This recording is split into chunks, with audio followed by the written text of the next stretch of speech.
শুরু করিতেছি মহান আল্লাহর নামে, যিনি পরম করুণাময় এবং অত্যন্ত দয়ালু। অনেকদিন পর ভিডিওতে আসলাম। আমি আসলে প্রথমেই আপনাদেরকে জানাইতে চাই, অনেকেই বিভিন্নভাবে নিউজ করেছেন যে আমি দেশের বাইরে চলে গেছি, কেউ বলছেন লন্ডন হয়ে আমেরিকা গেছি, বিভিন্ন নিউজ করেছেন। আসলে কোনোটাই সঠিক না। আমি বাংলাদেশেই আছি, ঢাকা শহরে আছি। 5ই আগস্টের পরে আমি কোথাও যাইনি। শুধুমাত্র সিকিউরিটির কারণে আমি একটু গোপনে ছিলাম।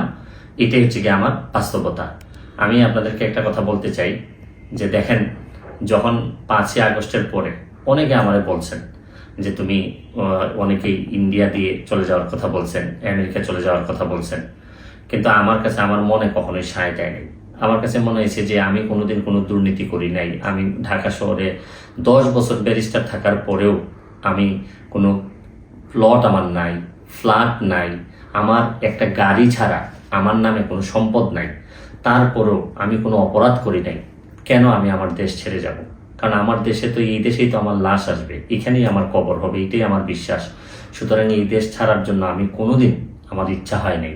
আমার কাছে মনে হয়েছে যে যদি আমার নামে কোনো মামলা হয়ে থাকে, তা আমি এটা বিচারের মাধ্যমে, যেহেতু আমি আইনজীবী, আমি মোকাবেলা করব, এই সৎ সাহস আমার আছে। আর আমার একটা বিশ্বাস, যেহেতু আমি আইনজীবী, আইনের প্রতিও আমার বিশ্বাস আছে। তাই আমার অনেক সুযোগ থাকা সত্ত্বেও আমি অনেক সম্পদ করতে পারতাম।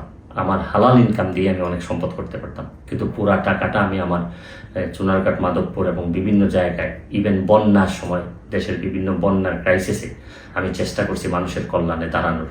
ইভেন সংস্কারের যে কার্যক্রম, এই কার্যক্রমেও আমি এমন সব লোকের বিরুদ্ধে মামলা করছিলাম যাদের বিরুদ্ধে এখন মামলা চলতেছে, কাজ হচ্ছে।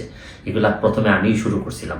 তারপর আমি মনে করি যে দেশের কল্যাণে এটা কাজ করে যেতে হবে, এখানে ক্রেডিট নেওয়ার কিছু নাই। যদি দেশকে ভালোবাসেন, দেশের সংস্কারে কাজ করতে হবে, এটাই স্বাভাবিক। আমিও মনে করি যে যদি সংস্কারের জন্য আবারও কাজ করার সুযোগ পাই, আমি কাজ করব।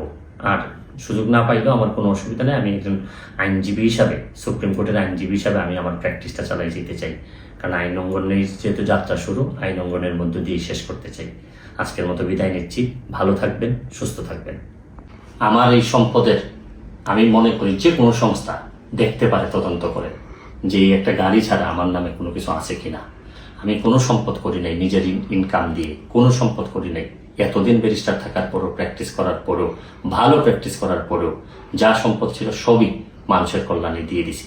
আমার কাছে মনে হয়েছে যে মানুষের কল্যাণ করাই সবচেয়ে বড় ইবাদত।